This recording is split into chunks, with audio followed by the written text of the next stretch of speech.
الحمد للہ رب العالمین والعاقبۃ للمتقین والصلاة والسلام علی اشرف الانبیاء والمرسلین وعلی آلہ وصحبہ اجمعین اما بعد اعوذ باللہ من الشیطان الرجیم بسم اللہ الرحمن الرحیم ما كان محمد ابا احد من رجالكم ولكن رسول الله وخاتم النبيين وكان الله بكل شيء عليما صدق الله العظيم وصدق رسوله النبي الكريم ونحن على ذلك لمن الشاهدين والشاكرين والحمد لله رب العالمين ان اللہ وملائکتہ یصلون علی النبی یا ایہا الذین آمنوا صلوا علیہ وسلموا تسلیما الصلاة والسلام علیک یا سیدی یا نبی اللہ وعلی آلک واصحابک یا سیدی یا نور اللہ اللہم صلی علی سیدنا ومولانا محمد معدن الجود والکرم وآلہ وصحبہ وبارک وسلم۔ حمد و صلاۃ کے بعد قرآن مجید سورہ احزاب۔ اللہ تبارک و تعالی نے ارشاد فرمایا ما کان محمد ابا احد من رجالکم، فرمایا محمد صلی اللہ علیہ وسلم مردوں میں سے کسی کے باپ نہیں، ولیکن رسول اللہ، لیکن اللہ کے رسول ہے۔ روحانی طور پر حضور کا درجہ باپ سے بھی زیادہ ہے، لیکن اللہ تبارک و تعالیٰ نے اپنے حبیب پاک علیہ السلام کے کسی بھی صاحبزادے کو اتنا بڑا نہ فرمایا کہ وہ مرد کہلا سکے۔ بچپن میں ہی تینوں صاحبزادے وصال فرما گئے۔ مردوں میں سے حضور کسی کے بھی باپ نہیں ہیں۔ حضرت زید بن حارثہ رضی اللہ تعالیٰ عنہ کو نبی پاک صلی اللہ علیہ وسلم نے پالا۔ وہ حضور کے اس طرح کے غلام تھے کہ لوگ انہیں حضور کا بیٹا ہی سمجھنے لگے۔ بہت سارے لوگ کہنے لگے زید بن محمد صلی اللہ تعالی علیہ وسلم۔ اللہ کریم نے منع فرمایا، فرمایا میرے رسول مردوں میں سے کسی کے بھی باپ نہیں ہیں۔ حضور اور اس کی وجہ نبی پاک صلی اللہ تعالی علیہ وآلہ وسلم مردوں میں سے کسی کے باپ نہیں، اللہ کے رسول ہے، وخاتم النبیین، اور سب نبیوں میں سے آخری نبی ہے۔ اللہ کے رسول ہے اور سب نبیوں میں سے حضور کون سے نبی ہیں جی؟ آخری۔ حضور کے بعد کوئی اور نبی آ سکتا؟ اللہ نے قانون بنا دیا ہے، قانون بنا دیا ہے، آخری نبی ہے رسول پاک علیہ السلام۔ حضور کے صاحبزادے بچپن میں کیوں وصال کر گئے؟ اس آزمائش سے نبی پاک علیہ السلام اس لیے گزرے کہ اللہ نے حضور کی ختم نبوت کے قانون کی حفاظت فرمانی تھی۔ اگر نبی پاک کے کوئی بیٹے بڑے ہوتے تو نبی کے بیٹے نبی ہوتے، اور چونکہ دروازہ نبوت ذات رسالت پر بند کر دیا گیا، اس لیے اللہ تبارک و تعالی نے محبوب کے کسی بیٹے کو بھی پروان نہیں چڑھایا، وصال ہو گیا، اس لیے کہ حضور اللہ کے آخری نبی۔ یہ امت مسلمہ کا متفقہ عقیدہ ہے، اس پر درجنوں آیتیں ہیں قرآن مجید کی، 150 کے قریب نبی پاک کی حدیثیں ہیں۔ کتنی جی؟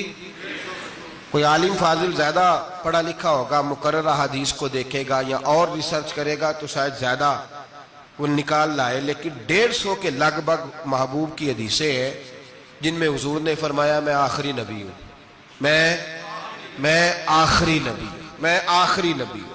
150 کے قریب جگہ حضور نے فرمایا اللہ نے میرا نور نبوت پہلے سب سے پیدا فرمایا ہے، پر میں آخری رسول بن کے آیا ہوں، میں آخری نبی ہوں۔ میرے نبی پاک علیہ السلام نے فرمایا، جس طرح کو یہ بخاری مسلم کے لفظ ہیں، فرمایا کوئی آدمی مکان بناتا ہے بڑا پیارا، بڑا حسین، بڑا خوبصورت، ہر قسم کے نقش و نگار کرتا ہے، پر ایک اینٹ کی جگہ خالی چھوڑ دیتا ہے، ایک اینٹ کی جگہ۔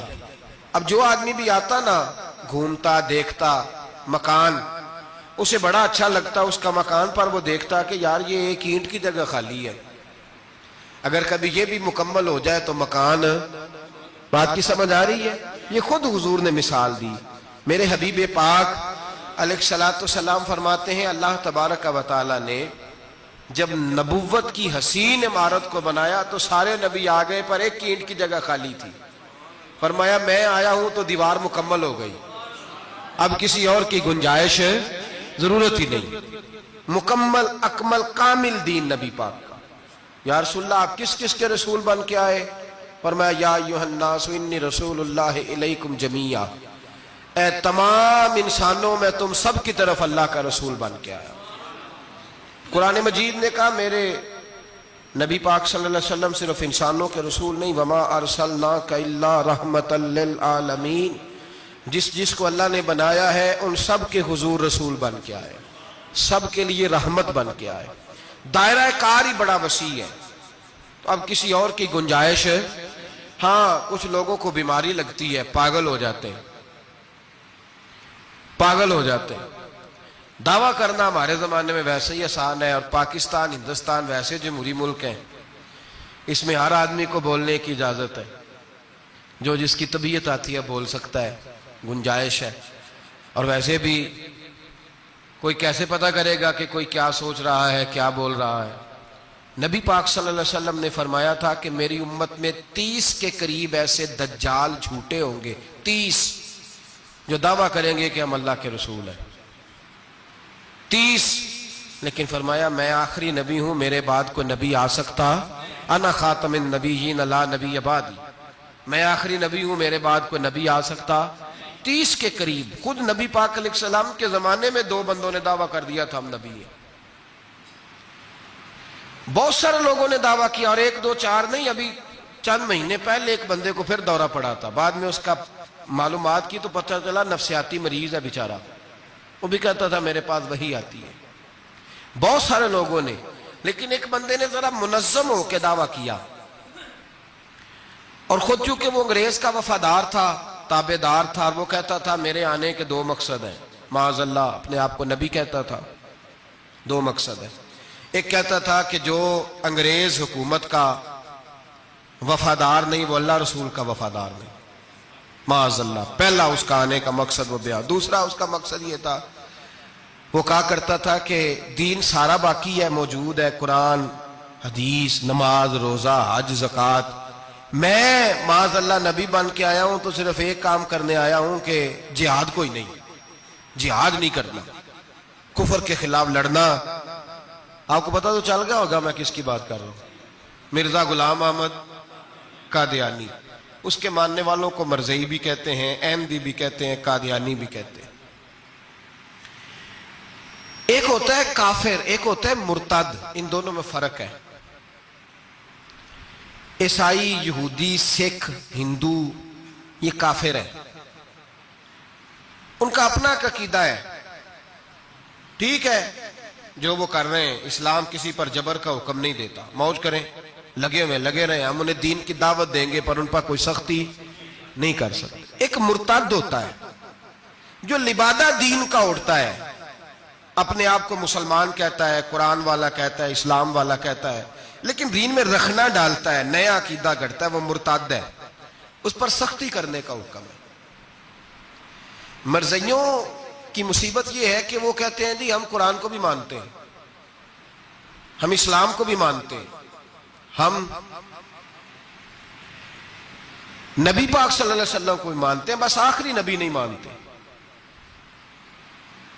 ایک نیا نبی مانتے ہیں، اور پھر رنگ بڑا عجیب دیا، کہتے ہیں ذلی نبی ہے، بروزی۔ نوکھا فلسفہ سنیں آپ حیران ہو جائیں گے۔ ذلی نبی کہتے ہیں میں مستقل نبی نہیں، میں نبی پاک کا سایہ بن کے آیا ہوں، یہ اس نے دعویٰ کیا ہے۔ کہتے ہیں میں مستقل نبی نہیں، میں حضور کا۔ اور بیوقوف، جس خدا نے اپنے رسول کا سایہ بنایا ہی نہیں کہ کسی کے قدم نہ آ جائیں، اور تیرے جیسے شخص کو سایہ بنانا تھا جس کی ایک آنکھ بھی کوئی نہیں، کانا ہے بیچارہ، مرزا کانا تھا، ایک آنکھ اس کی سلامت۔ اللہ کے نبیوں میں کوئی نقص ہوتا؟ ہمارے ہاں ایک دفعہ گفتگو ہو رہی تھی تو ایک مولانا کہنے لگے مرزا جھوٹا نبی ہے، استادوں نے روک دیا، کہنے لگے یہ لفظ بھی نہیں کہنا، جو نبی ہوتا ہے وہ جھوٹا نہیں ہوتا، اور جو جھوٹا ہوتا ہے وہ نبی یہ لفظ بھی نہیں کہنے، اس کو جھوٹا نبی نہیں کہنا. کہا حضور پھر کیا کہیں؟ کہنے لگے چلو کانا شانا کہہ لیا کرو، اتنی گنجائش ہے، یہ تو لو 2-4 جملے ہیں، جیسا بیچارہ ہے تھا ویسا چلو کہہ لو، کانا شانا کہہ لیا کرو، اس کی اجازت ہے، لیکن یہ لفظ کہنے کی اجازت منظم سازش کی اس شخص نے، منظم. اور یہ رکی نہیں. ہماری یونیورسٹیوں کے اندر بہت سارے لیکچرار بھرتی کیے جاتے ہیں جو قادیانی ہیں، مرزائی ہیں، اور آپ حیران ہوں گے یہ بات سن کے کہ یورپ کا ویزا سب سے آسانی سے اس بندے کو ملتا ہے جو کہتا ہے جی میں مرزائی ہو گیا ہوں، مجھے پاکستان میں خطرہ ہے، فٹافٹ بلا لیتے ہیں. تمہاری ان کے ساتھ کیا رشتہ داری ہے جو تمہیں فٹافٹ بلاتے ہیں؟ بتاؤ کیا تعلق ہے جو تمہیں سپورٹ کرتے ہیں؟ مرزا غلام احمد قادیانی نے دعویٰ کیا، پہلے وہ کہنے لگا جی میں محدث ہوں، میں حدیثوں کی تشریح کرتا ہوں. پھر کہنے لگا میں مجدد ہوں، دین کی تجدید کروں گا. پھر آہستہ آہستہ کہنے لگا جی میں امام مہدی بن کے آیا ہوں. لوگ کٹھے ہونے لگے نا، ہمارے لوگ تو دعا کرانے پہ قائل ہو جاتے ہیں، ویسے بھی جو نئی مداری لگائے اس کے بندے جلدی قائل ہو جاتے ہیں. علامہ اقبال نے پنجابی کا، میں خود پنجابی ہوں لیکن اقبال نے پنجابی کا مزاج بیان کیا ہے. پنجابی کا مزاج، اقبال کہتے ہیں پنجابی کا مزاج ہے کہ تحقیق کا پھندا کوئی سیاد لگا دے، یہ شاخ نشیمن سے اترتا ہے بہت جلد. کہتے ہیں کوئی مداری دکھائے صحیح، اس کا کام ہے فٹافٹ پہنچ جانا. یہ مداریوں کا زمانہ ہے، جو اچھی مداری لگا لے، شور شار اچھا کرے، اس کے گرد لوگ، جو کہے میں نے پھونک ماری تو بندہ چل پڑا، پھونک ماری تو گر گیا، پھر میں نے ایسے کیا تو ایسے ہو گیا. کوئی مداری دکھائے صحیح، مداری کا دور ہے. اس نے بھی مداری لگا لی، میں دعا کرتا ہوں تو فلانا صحیح ہو گیا، میں یہ کرتا ہوں تو کبھی محدث ہو گیا، کبھی وہ مجدد ہو گیا. پھر کہنے لگا میں امام مہدی ہوں. پھر اس نے تھوڑی ترقی کر لی تو کہنے لگا میں مسیح موعود ہوں، وہ جو حضرت عیسیٰ علیہ السلام نے دوبارہ پیدا ہونا تھا تو لہذا میں آ گیا ہوں، معاذ اللہ. پھر آہستہ آہستہ جب اس نے سمجھا نا کہ اب بندے تھوڑے پکے ہو گئے ہیں جو میرے ساتھ ہیں، پھر کہنے لگا نہیں میں ذلی نبی ہوں، بروزی، میں سایہ بن کے آیا ہوں. مرزا غلام احمد قادیانی پشت پناہی اس کو انگریز کی حاصل تھی. کسی شخصی جب حکومتیں سپورٹ کرتی ہیں پھر اس کا آگے بڑھنا بڑا آسان ہو جاتا ہے. اس کی انگریز نے مکمل پشت پناہی کی. اپنے بچوں کو سمجھائیں جو بات عرض کر رہا ہوں. ہمارے اپنے شہروں میں جو معروف سکول ہیں ان کے اندر ایسے ٹیچر بھرتی ہونے لگے ہیں جو قادیانی اور مرزائی ہیں، جو گندے نظریات کے حامل لوگ، جو طرح طرح کی، آپ کو نہیں پتا، ہمیں تو شوق ہی بڑا ہے نا، بچہ ایف ایس سی کرے صحیح، جائے جدھر مرضی، بی ایس سی کرے بس وہ، اور بڑی جلدی لوگ مائل اور قائل ہوتے ہیں. ایک صاحب مجھے کہنے لگے جی اب تو سائنس بھی ماننے لگی ہے اسلام کی ساری باتوں کو. تو میں کیا مانے چاہے نہ مانے، سائنس کے ماننے سے کوئی فرق پڑتا؟ نہیں مانتی سائنس تو نہ مانے، کیا اس میں حرج ہے؟ ایک حکیم صاحب بڑے پرانے بڑے سیانے کہنے لگا جی میں 2-3 امراض کا علاج کرتا ہوں، اس میں ایک کھانسی بھی ہے، چند قطرے شراب کے ڈال کے میں دوائی بناتا ہوں، بندہ ٹھیک ہو جاتا ہے. میں نے کہا آپ کا دماغ ٹھیک نہیں. میرے نبی پاک صلی اللہ علیہ وسلم نے جس چیز کو گند کہا ہے اس میں کبھی شفا ہو سکتی، سارا زمانہ بھی کہے کہ ٹھیک ہو جائے گا تو اس میں شفا ہو سکتی. جو پیشاب سے زیادہ پلید ہے اس میں بھی کبھی شفا ہو سکتی ہے. تو سائنس مانے، حکمت جو مرضی کہے. ڈاکٹر روز کہتے ہیں کزن میرج سے مسائل بنتے ہیں، قریبی رشتہ داروں میں شادی کرنے سے. رسول پاک علیہ السلام نے سگے چچا کے بیٹے کے ساتھ حضرت فاطمہ کا نکاح کیا. اگر مسائل بن سکتے ہوتے تو رسول پاک کبھی یہ کام کر سکتے؟ سوال ہی پیدا نہیں ہوتا. روز ڈاکٹر کہتا ہے آپ پتہ کرنے جائیں بیماری کہاں سے لگ گئی، آپ کے خاندان میں تو کسی کو نہیں تھی، فلانے کو تو نہیں تھی، سسرال میں میکے میں. بھئی اللہ کے رسول نے فرمایا بیماری متعدی نہیں ہوتی، ایک کو دوسرے سے لگ سکتی. تو ساری دنیا کے ڈاکٹر کہیں بے شک ہماری طبیعت مان سکتی. ہم کوئی کچے نظریات کے لوگ ہی نہیں، یہاں تو بندے فٹافٹ ایسے ہو جی وہ سنا تھا اس نے کہا تھا. کیا مطلب ہے؟ ساڈے نبی دی زبان ساڈے واسطے قرآن، ساڈے نبی دی زبان ساڈے واسطے قرآن، ختم ہو گئی بات. جو مرضی کو کہتا. پھر عقیدہ مضبوط، زبردست، ایک منٹ کے لیے بھی ہلنے کی ضرورت نہیں۔ مرزا صاحب نے دعوے کر دیے، لوگ اکٹھے ہونے لگے، انگریز کی پشت بنائی تھی، اور اس نے سب سے پہلا اٹیک ان لوگوں پہ کیا جو سردار کہلاتے تھے، چودھری کہلاتے تھے، زمیندار تھے۔ غور کریں جو بات سمجھا رہا ہوں۔ اس کا سب سے پہلا الناس والا دین ملوکہم، لوگ اپنے سرداروں کے مذہب پہ ہوتے ہیں۔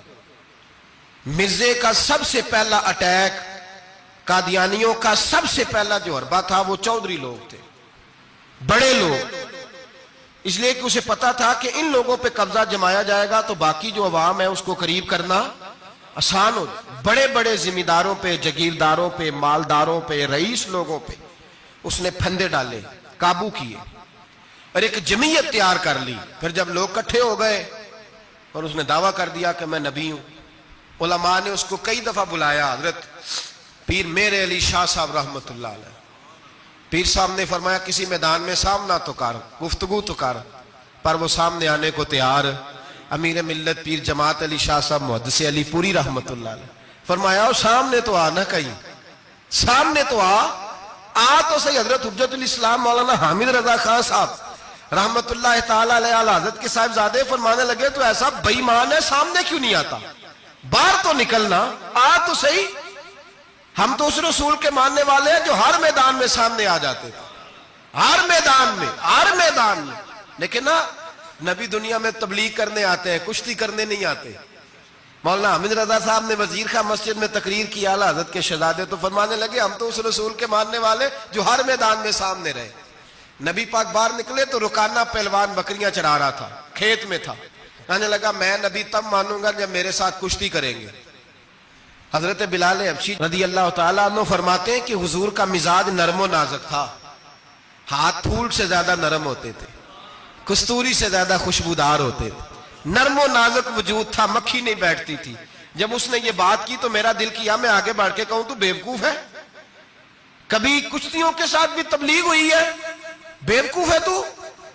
کہتے ہو، کہنے لگا جی میرے ساتھ تو سینکڑوں لوگ آئے، کوئی مجھے گرا نہیں سکا، اگر آپ گرا دیں تو میں کلمہ پڑھ لوں گا۔ کہتے ہیں رسول پاک نے آستینیں چڑھائی، فرمایا چل آجا کشتی کر لیتے، تو آ صحیح میدان میں نکل۔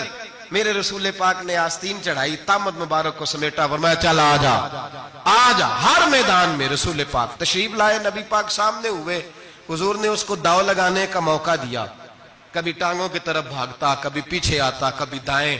جب بھاگ کے حضرت بلال کہتے ہیں وہ بھاگ رہا تھا، حضور مسکرا رہے تھے، سبحان اللہ۔ نبی پاک کیا بات ہے، سرکار ہنس رہے تھے کہ چل چل یار ٹھیک ہے، بھاگ دوڑ لے۔ جب بھاگ دوڑ لیا تو میرے نبی پاک نے بازو سے پکڑا، 2-3 دفعہ لایا تو زمین پہ گر گیا۔ حضور نے پکڑ کے اٹھایا، فرمایا میں صرف گرانے نہیں آیا، میں تو اٹھانے آیا ہوں۔ کھڑا کیا تو کہنے لگا نہیں آپ نے تو مجھے موقع ہی نہیں دیا۔ تو حضور نے فرمایا دیر کوئی نہیں ہوئی، تو دوبارہ آ جا، کوئی عرض نہیں، آ جا دوبارہ سے۔ دوبارہ آیا تو میرے حبیب نے 2 دفعہ ہلایا تو پھر جا گرا، کہنے لگا نہیں ابھی بھی میں سنبھل نہیں سکا تھا۔ فرمایا کوئی عرض نہیں، یہ کوئی ایسا معاملہ ہے، تو دوبارہ آ جا۔ اب کہ جب آیا نا تو حضرت بلال کہتے ہیں وہ دستے مبارک جن کو میں تھامتا تھا تو لگتا تھا پھول تھام لیے ہیں، ان ہاتھوں سے حضور نے اٹھا کے فضا میں بلند کیا، اور حضور نے دھڑام سے زمین پہ گرایا تو کلمہ پڑھتا ہوا کھڑا ہوا، کہنے لگا اے محبوبہ جو تیرے ہاتھ میں طاقت ہے وہ تیری نہیں، وہ خدائی طاقت ہے، وہ خدائی طاقت ہے، خدائی۔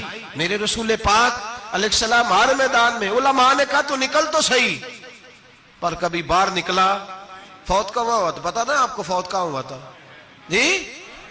چلو مینوں تے دسن دی لوڑ ہی نہیں، تہاں تے سارا پتا ہے ہوتا۔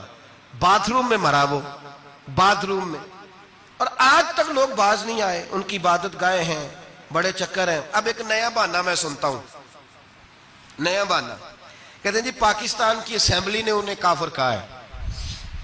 اسمبلی وزیر اعظم صاحب شیخ الحدیث ہے آپ کے، اسمبلی میں جو لوگ بیٹھتے ہیں شیخ، ان کا کیا کفر اسلام سے، کیا وہ کسی کو کہیں گے بیچارے؟ سورۃ اخلاص تو ہمارے وزیر داخلہ اور وزیر خارجہ نہیں سنا سکتے، یہ حال ہے۔ بہت بڑے بڑے بیرسٹر کہلانے والوں کو سورۃ اخلاص نہیں آتی، انہوں نے کسی کو کافر مسلمان کیا کہنا ہے؟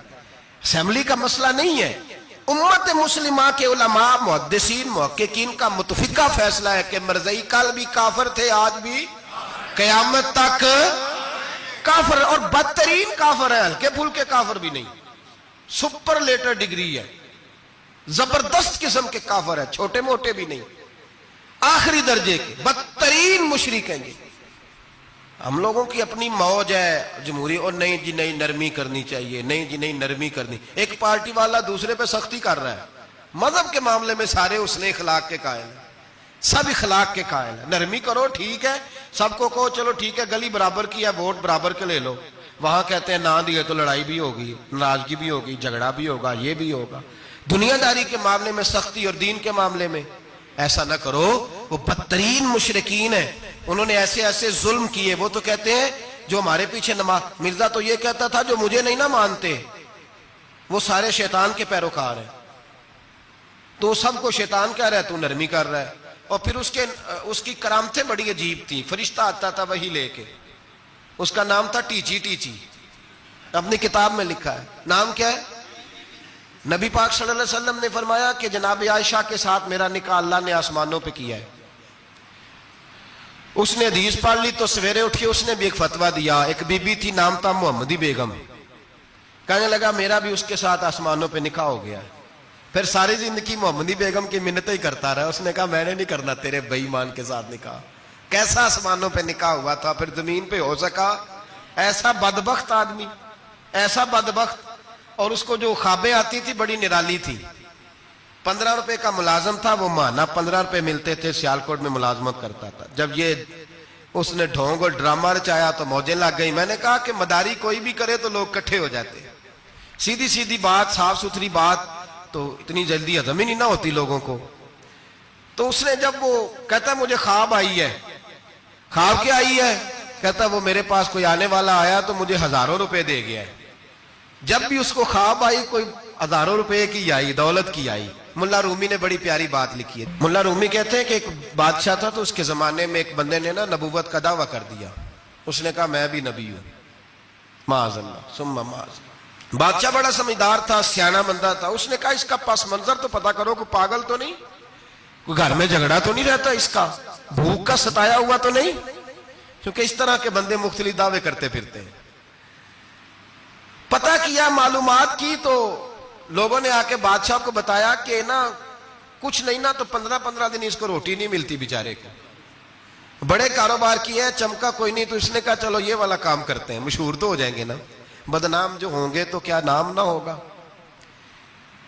بادشاہ نے کہا چلو ٹھیک ہے بلاؤ، اس کو بلایا تو بادشاہ کہنے لگا اس کو باورچی خانے میں لے جاؤ اور جتنے کھانے پک سکتے ہیں نا پکا کے اس کے سامنے رکھو، صبح شام اسے روٹی کھلاؤ۔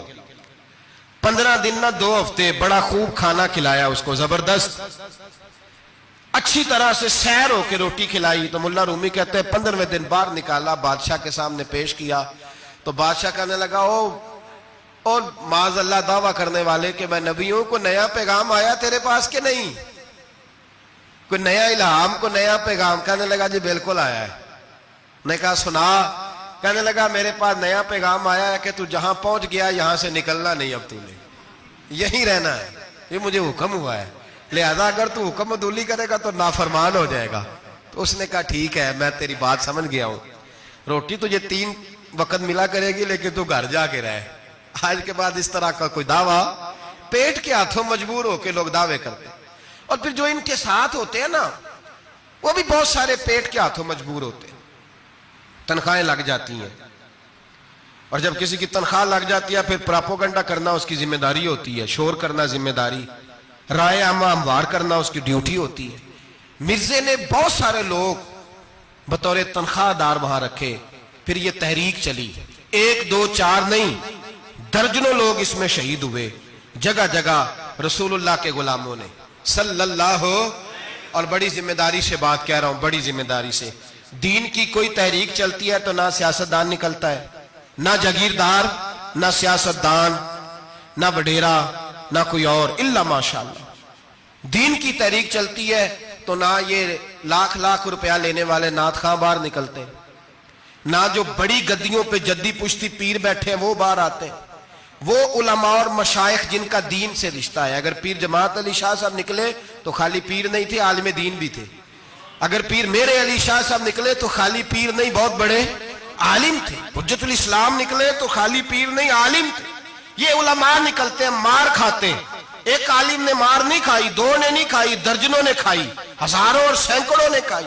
علماء نے قربانیاں دیں، جیلوں میں بند ہوئے. علامہ محمود رضوی صاحب رحمت اللہ تعالی علیہ کو پکڑ کے لاہور کے قلعے میں بند کیا گیا اور انگریز نے اس قدر سخت سزا دی کہ علامہ کو باندھ کے ختم نبوت کی تحریک چلانے کے جرم میں الٹا لٹکا کے تو نیچے توڑی ڈال کے اور چیزیں ڈال کے دھواں جلا دیا گیا. ان کے ناک میں دھواں جاتا تھا، ساری زندگی دمے کے مریض رہے، 2-3 باتیں بھی کھول کے نہیں کر پاتے. اس قدر زیادہ اذیت دی گئی علماء کو، اس قدر زیادہ. علامہ عبدالحمد بدایونی رحمت اللہ تعالی علیہ فرماتے کاٹنے والے جانور ہماری شلواروں میں ڈال کے نیچے سے باندھ دیا جاتا تھا. کہا جاتا تھا اب ختم نبوت کی بات کرو، لیکن کوئی شخص بھی ایک منٹ کے لیے بھی پیچھے ہٹنے کو تیار. قربانیاں دے کر قربانیاں ان بے ایمانوں کو کافر قرار دلوایا. اور پھر بطلِ حریت امام وقت حضرت علامہ شاہ احمد نورانی رحمت اللہ علیہ اور مولانا عبدالستار خان نیازی کو سزائے موت کا حکم ہوا. مولانا ابو الاسناد اعلیٰ حضرت کے خلیفہ تھے، ان کے صاحبزادے سید خلیل احمد صاحب رحمت اللہ تعالی علیہ کو سزائے موت کا حکم ہوا کہ مرزائیوں کے خلاف انہوں نے علم بلند کیا. وہ تو پاکستان بنا. پھر جدوجہد شروع ہوئی، پھر زور ہوا. پھر علامہ نورانی رحمت اللہ علیہ کی قیادت میں پورے زور اور شور کے ساتھ تحریک چلی. آخر مجبور ہوئے اس دور کے وزیر اعظم بھٹو صاحب مجبور ہو گئے اور کہا ٹھیک ہے سویرے میں مرزے کے پوتے کو بلاتا ہوں، آپ اسمبلی میں بیٹھ کے بات کریں، ان سے گفتگو کریں. اگر ہم قومی اسمبلی کے ممبران نے دیکھا واقعی جھوٹا ہے تو ہم انہیں اقلیت قرار دے دیں گے. علامہ نورانی حضرت ابو بکر صدیق کی اولاد تھے اور میرے اعلیٰ حضرت فاضل بریلوی رحمت اللہ علیہ کے خلیفہ کے بیٹے تھے اور خود حضور مفتی اعظم ہند رحمت اللہ علیہ کے مرید تھے. حضرت علامہ نورانی ساری زندگی ایسا لباس پہنتے تھے کہ اس کے اندر سلوٹ نظر نہیں آتی تھی. امامہ اتنا حسین ہوتا تھا کہ دیکھنے کو دل کرتا تھا اور گاڑی میں بہترین میں بیٹھتے تھے. لیکن مکان ساری زندگی کرائے کا رہا، کرائے کا. لوگ کہتے ہیں ملنے جاتے تھے سیڑھیوں سے اترتے تھے تو علامہ نورانی سیڑھیوں پہ بٹھا لیتے تھے، کہتے 2 ہی کمرے ہیں اور میں آپ کو بٹھا نہیں سکتا، گھر میں جگہ نہیں. تو کہا حضرت آپ اجلے تو بڑے نظر آتے ہیں. تو آپ فرماتے لباس دنیا کو دکھانے کے لیے پہنا ہے اور باقی تو سارا میرا معاملہ خدا رسول کے ساتھ ہے. میں جانوں اللہ رسول جانے. میں بھکاری بن کے نہیں جینا چاہتا، خودداری کے ساتھ وقت گزارنا چاہتا ہوں. علامہ نورانی کہتے ہیں جس رات صبح اسمبلی میں مناظرہ ہونا تھا تو میں سوچنے لگا آج رات کیا کروں. تو پھر مجھے خیال آیا میں نے وہی کرنا ہے جو بدر کی رات میرے مصطفیٰ نے کیا تھا. ساری رات میں مصلی پہ بیٹھا رہا. کہتے ہیں بس اونگ لگی تو بات بن گئی، آنکھ لگی تو بات بن گئی. کہتے ہیں سحری کا وقت ہوا تو دستک ہوئی دروازے پہ. 2-3 نادان دوست کہنے لگے آپ ہمارے گھر آئے. فرماتے میں ان کے گھر گیا. جب ان کے گھر پہنچا تو وہاں مرزئی اور قادیانی 10 کروڑ روپیہ بریف کیس میں بند کر کے لائے اور کہنے لگے مولانا یہ بیانہ ہے، بیانہ، یہ آپ بیانہ پکڑ لیں اور باقی پیسے بعد میں. سنا ہے مکان بھی کرائے کا ہے، سنا ہے آپ کے پاس کوئی پراپرٹی نہیں، یہ بیانہ لے لے باقی بعد میں آئے گا. علامہ نورانی کہتے ہیں میں نے جب پیر کی ٹھوکر لگائی تو بریف کیس کھل گیا اور اس میں کروڑوں روپے بکھر گئے. مجھے کہنے لگے پیسے دیکھ کے تو آپ کو خیال آ گیا ہوگا کہ بچوں کے لیے بھی کچھ سوچنا ہے، پیچھے بھی پلٹ کے دیکھنا ہے. تو نورانی صاحب رحمت اللہ علیہ فرمانے لگے میں نے کہا ہاں میں وصول تو کر لیتا پر تم نے قیمت بڑی تھوڑی لگائی ہے. ایمان بیچنا اتنی تھوڑی قیمت؟ میری تو رات زیادہ قیمت لگ گئی ہے، بڑی زیادہ قیمت، میں تو بک گیا ہوں پہلے سے. کہنے لگے آپ کی کیا قیمت لگی ہے؟ فرمانے لگے رات میں درود پڑھتے پڑھتے سویا ہوں تو مدینے والے رسول کا دیدار نصیب ہوا ہے اور نبی پاک نے تھپکی دے کے کہا فکر نہ کرنا میں تیرے ساتھ ہوں. تو کہنے لگے جس کی قیمت محمد عربی لگائے کوئی اسے خرید سکتا ہے؟ سویرے میدان لگے گا اسمبلی میں اور میں اسمبلی کے فلور پہ ثابت کروں گا تم کل بھی بے ایمان تھے، آج بھی بے ایمان ہو، قیامت تک تم بے ایمان ہی رہو گے. جتنا مرضی پڑھ جاؤ، لکھ جاؤ، جتنی مرضی بڑی عبادت گاہیں بنا لو، جتنا مرضی شور کر لو اور جتنے مرضی کینیڈا اور امریکہ تمہارا ساتھ دے لے، ہمارے رسول آخری نبی ہے، حضور آخری نبی ہے، یہ امت کا متفقہ عقیدہ ہے، اس میں کسی کو رکھنا ڈالنے کی اجازت۔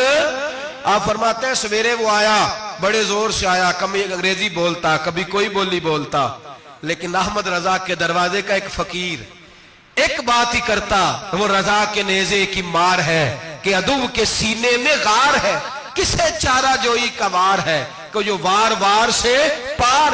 کہتے ایک اور مولوی صاحب بھی آئے میرے ساتھ مناظرہ کرنے، ان کی اپنی کتاب سے نکل آیا کہ نبی پاک کے بعد آخری کوئی اور نبی آ جائے تو فرق نہیں پڑتا، اپنی کتاب سے، ان کے دارالعلوم بانی، دارالعلوم بنانے والے کی کتاب سے نکل آیا۔ تو مولوی وہ مرزا کہنے لگا تم نے بھی تو لکھا ہے، ہم نے کہا یہ بھی بے ایمان ہے، اعلی حضرت کہہ چکے ہیں یہ کافر ہے، یہ بھی تمہاری طرح کا ہی ہے ظالم، لہذا اس کی بات کا کوئی اعتبار نہیں ہے، کافر قرار دے دیا گیا۔ کفر تو ہو گیا، اقلیت تو ہو گئی، لیکن وہ آج تک اپنی حرکتوں سے باز۔ ہمارے بچوں کو پتہ ہی نہیں یہ کتنے غلط ہیں، ہمیں خبر ہی نہیں کہ یہ کتنے برے ہیں۔ بھائی ایک صاحب سے میری ایک دفعہ بات ہوئی، چودھری صاحب تھے، گفتگو ہوئی تو کہنے لگے جی ختم نبوت نہیں مانتے تو ختم ہو گیا مسئلہ، اللہ ناراض ہو جائے گا، ختم نبوت نہیں مانتے تو اللہ ناراض ہو جائے گا۔ میں نے کہا جناب کے کتنے بچے ہیں؟ انہوں نے کہا 4، زمین کتنی؟ 20 کلے، کتنے کتنے آئے بولیے؟ تو میں نے کہا ایک نیا بندہ آ کے کھڑا ہو جائے کہ میں بھی آپ کا بیٹا ہوں تو آپ راضی ہیں؟ مثال دے رہا ہوں سمجھانے کے لیے، بلا مثال و بلا تشبیہ، آپ راضی ہو جائیں گے؟ بولے نہیں نہیں تو چپ کر کے آخنا چل کوئی نہیں، 4 بھی بن رہے تھے 5 بانٹ لینے، ہو جائے گا ایسا؟ عجیب بندے ہو، جو کام جو تمہارا بیٹا نہیں، جب تم اسے بیٹا ماننے کو تیار نہیں تو جو اللہ کا نبی نہیں، وہ میدان میں کھڑا ہو کہ میں بھی ہوں میں بھی ہوں میں بھی ہوں، تو یہ کس طرح قابل قبول بات ہے؟ اور ایک بھائی سگے بھائی کو جائیداد دینے کو تیار نہیں تو ایک اور آ کے شامل ہو جائے کہ مجھے بھی شامل کر لو، چلو کوئی نہیں فرق پڑتا، اتنی زمین ہے ابے کی، اتنی زمین ہے ابا جی کی، مجھے بھی شامل کر لو، تو لوگ تو قتل کر دیں گے کہ جب تو ہے نہیں تو ہمارا بھائی بنتا کیوں ہے؟ او خدا کے بندے، عجیب فلسفہ حیات ہے، عجیب زندگی ہے، فٹافٹ لوگ مان لیتے ہیں۔ سب لوگوں نے اپنی اپنی باتیں کی، سب نے اپنے اپنے دلائل دیے ختم نبوت پہ، ضرورت ہی نہیں تھی، جب حضور کہہ گئے، جو بن سکتے تھے ان کو نبی پاک کہہ گئے، جو بن سکتے تھے جن میں صلاحیتیں تھی، حضور نے فرمایا علی تو میرے لیے اسی طرح ہے جس طرح موسیٰ کے لیے ہارون تھے، لیکن موسیٰ کے بھائی ہارون بھی نبی تھے، پر میرے بعد کوئی نبی ہو سکتا تو ہو اسی طرح جس طرح موسیٰ کے لیے ہارون، جن کے اندر خوبیاں پائی جاتی تھی۔ فرمایا ابو بکر میری ساری امت سے افضل ہے پر نبی نہیں ہے۔ میرے رسول پاک نے فرمایا عمر فاروق میں وہ ساری خوبیاں پائی جاتی ہیں جو ایک نبی میں، لو کان نبی بعد لکان عمر ابن خطاب، اگر کوئی میرے بعد نبی ہوتا تو خطاب کا بیٹا عمر ہوتا۔ جو ہو سکتے تھے جب وہ نہیں ہوئے تو کانا شانہ اٹھ کے آ گیا ہے، ادھر قادیان کا رہنے والا، اور تو کہتا ہے نہیں مجھے مان لو، چلو پورا نہ مانو، ذلی مان لو، بروزی مان لو، کوئی حیا ہونی چاہیے۔ اور بڑے بڑے سیانے بندے، ان کو آج تک پتہ ہی نہیں کہ یہ ذلیل کتنے، ان کے اندر خباثت کتنی پائی جاتی ہے۔ میرے رسول پاک امت کے لوگوں نے اپنے اپنے دلائل دیے، نبی پاک کی امت نے اپنے اپنے۔ حضرت میاں محمد بخش صاحب رحمت اللہ علیہ ختم نبوت پہ بات کرنے لگے تو انہوں نے انوکھی بات ہی کر دی، انوکھی بات۔ ایک شخص ان سے کہنے لگا چل کے دیکھو تو صحیح، ملے تو صحیح۔ آپ فرمانے لگے دفع کرو، جنہ اندر عشق ہے رچیا اونا نہیں پج جانا، پاویں سونے ملن ہزارہ اسا نہیں یار بٹاؤنا۔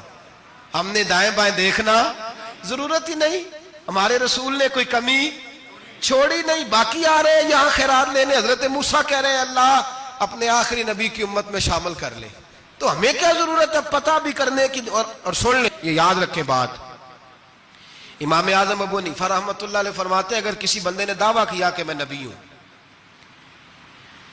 دعویٰ کیا کہ میں نبی ہوں، اور سامنے والے نے اسے یہی کہہ دیا نا کہ اگر تو نبی ہے تو معجزہ دکھا، تو یہ کہنے والا بھی کافر ہو گیا، اس لیے کہ اس نے تو دلیل مانگ لیا، یہ تو تھوڑا سا متفق ہوا ہے۔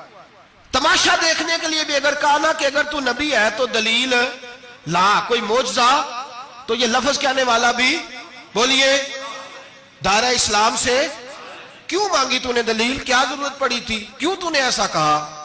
اتنا متفقہ عقیدہ ہے کہ تو مانگ تو یہ بھی نہیں کہہ سکتا کہ چل کچھ کر کے دکھا، یہ بھی تیرے لیے جائز ہے۔ صوفیاء کہتے ہیں تو نے سوچ کیسے لیا؟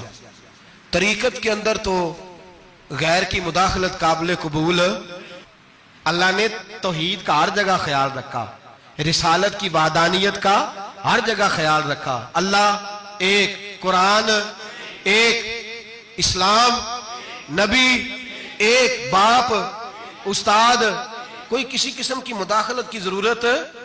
کیسے لوگ مداخلت کر لیتے ہیں؟ فٹافٹ حضرت پیر سید مہر علی شاہ صاحب گولڑوی رحمت اللہ، حضرت خواجہ شمس العارفین سیالوی رحمت اللہ علیہ کے پاس پڑھا کرتے تھے، تدریس ہوتی تھی، خواجہ صاحبوں کو بٹھا کے درس تصوف، درس قرآن، درس حدیث دیتے تھے۔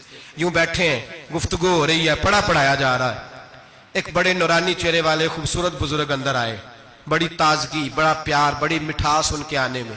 جب وہ آئے تو حضرت شمس العارفین اٹھ کے ملے، ماتھا چوما، پیار ہوا، 2-3 منٹ گفتگو ہوئی تو گفتگو میں بڑی نورانیت، بڑی خوبصورتی، بڑی رعنائی، بڑی ٹھنڈک ملی دونوں بزرگوں کی ملاقات سے۔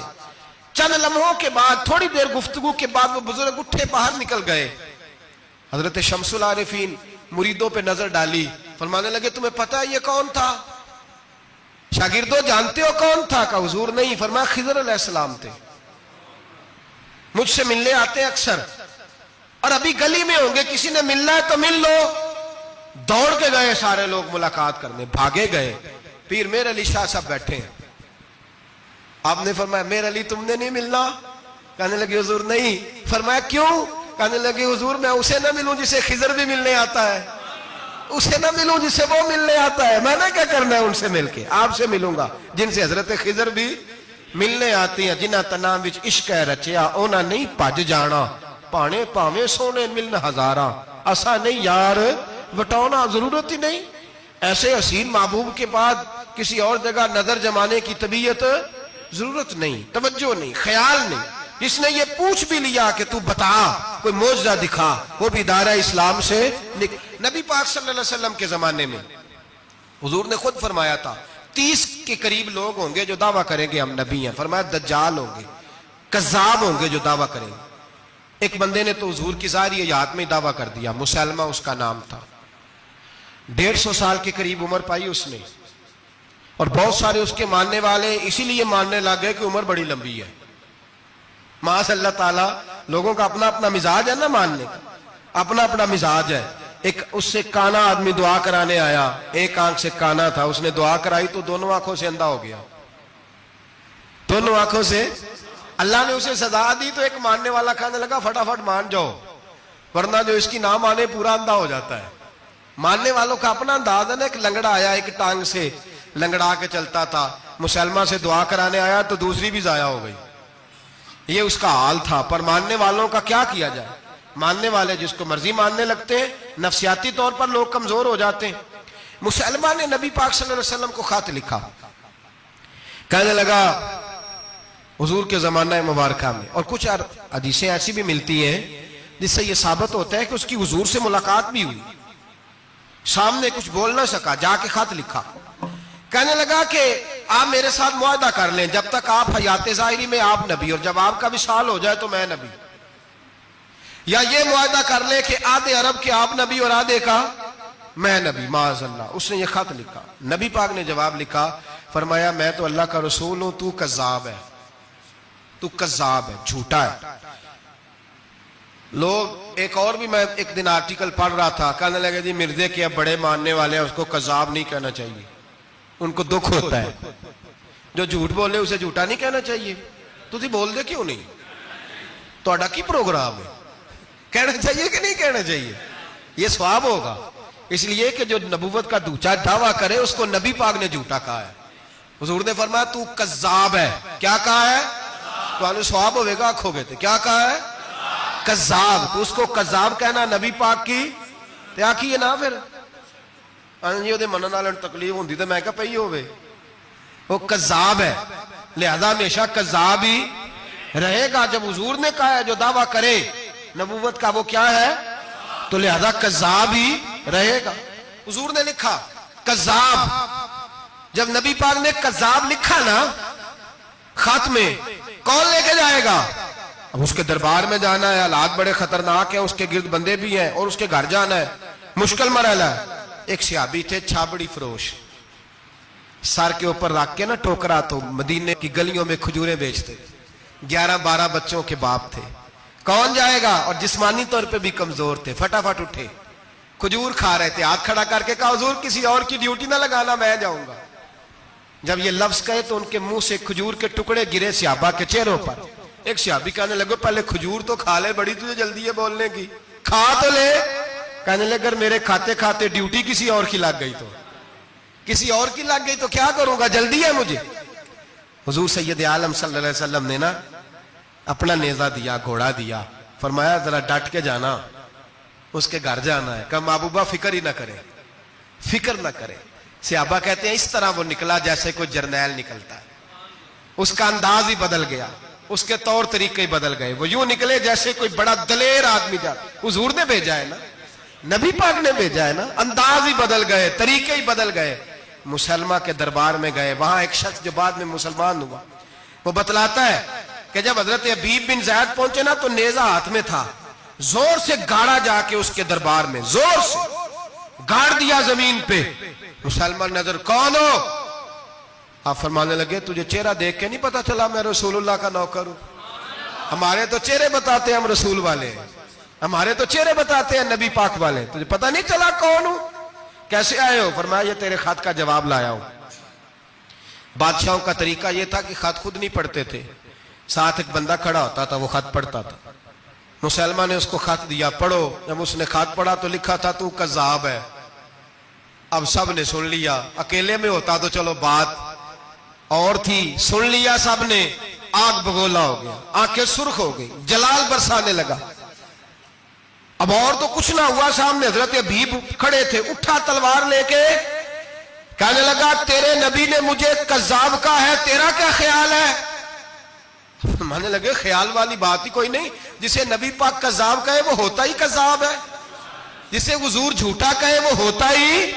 فرمایا تو 7 سمندروں کا پانی بھی بہا دے تو تیرا جھوٹ دھل سکتا، تو ہے ہی جھوٹا، جسے حضور نے جھوٹا کہہ دیا وہ جھوٹا ہے، جھوٹا ہے۔ کہنے لگا پیچھے پلٹ کے دیکھ، سارے میرے پہرے دار ہیں، میرے سپاہی ہیں، تلواریں، نیزے، خنجر، تیر، سارے میرے ماننے والے۔ کیا لفظ ہے، کیا حسن ہے، کیا توانائی ہے۔ حضرت حبیب بن زید فرمانے لگے میرے 12 بچے ہیں، ان میں سے کچھ ایسے ہیں جو دودھ پیتے ہیں، کچھ ایسے ہیں جو ابھی چل نہیں پائے۔ میں جب رسول اللہ کا پیغام لے کے نکلا تھا تو میں نے پلٹ کے بچے نہیں دیکھے تو تیرے پہرے دار کیسے دیکھ لوں؟ جو چیز مجبور کرتی ہے، باندھ لیتی ہے، وہ نہیں جب میں نے دیکھی تو میں تیرے پہرے دار دیکھوں؟ جو جی میں آتا ہے کر، غلامان محمد جان دینے سے نہیں ڈرتے، یہ سر کٹ جائے یا رہ جائے کچھ پرواہ نہیں کرتے۔ فرمایا ان کو نہیں دیکھا جن کو دیکھنا چاہیے تھا، تجھے دیکھوں؟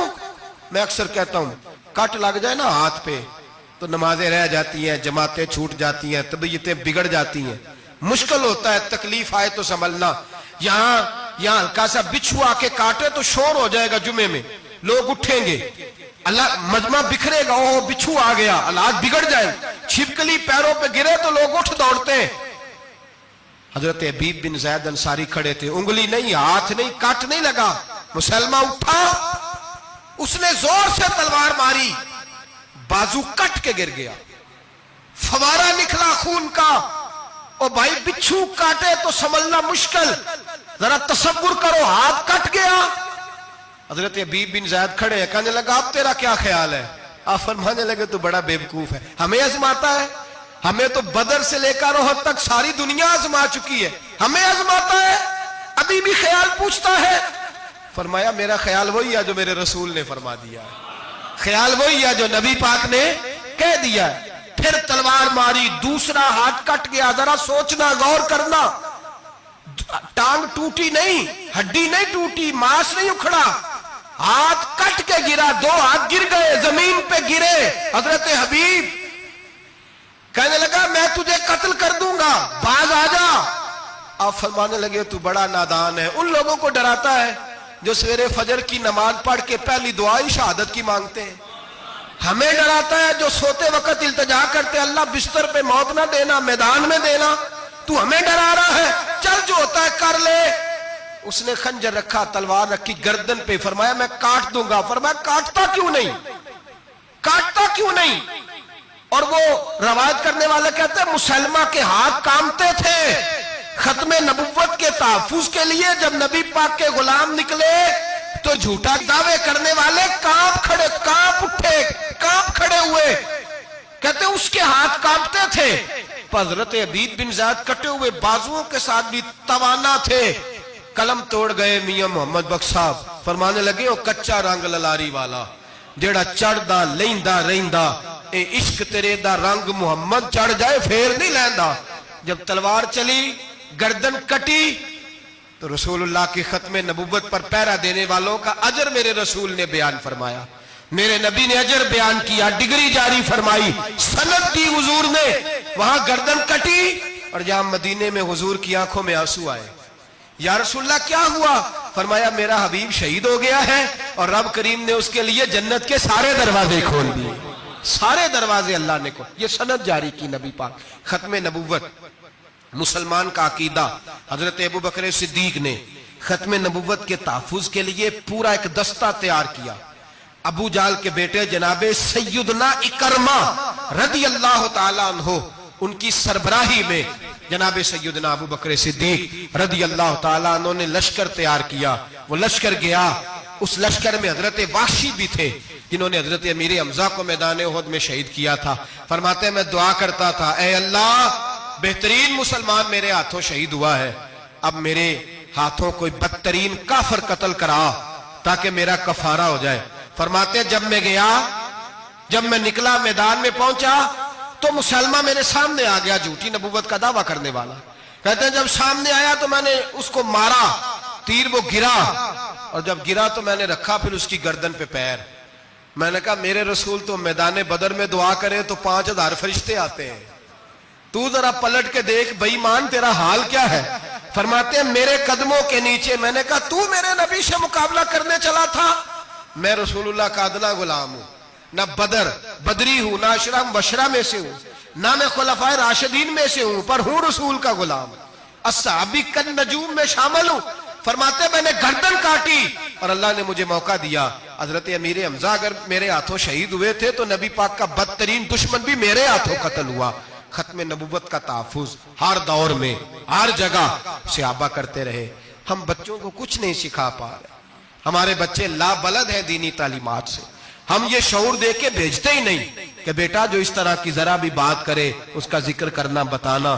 قادیانی، مرزائی، کسی جگہ یہ اپنے آپ کو احمدی کہتے ہیں، کسی جگہ کوئی اور روپ دھارتے ہیں۔ ایک ان کا گروپ اب لاہوری کہلاتا ہے، وہ کہتا ہے جی ہم اسے سارا کچھ مانتے ہیں پر نبی نہیں مانتے۔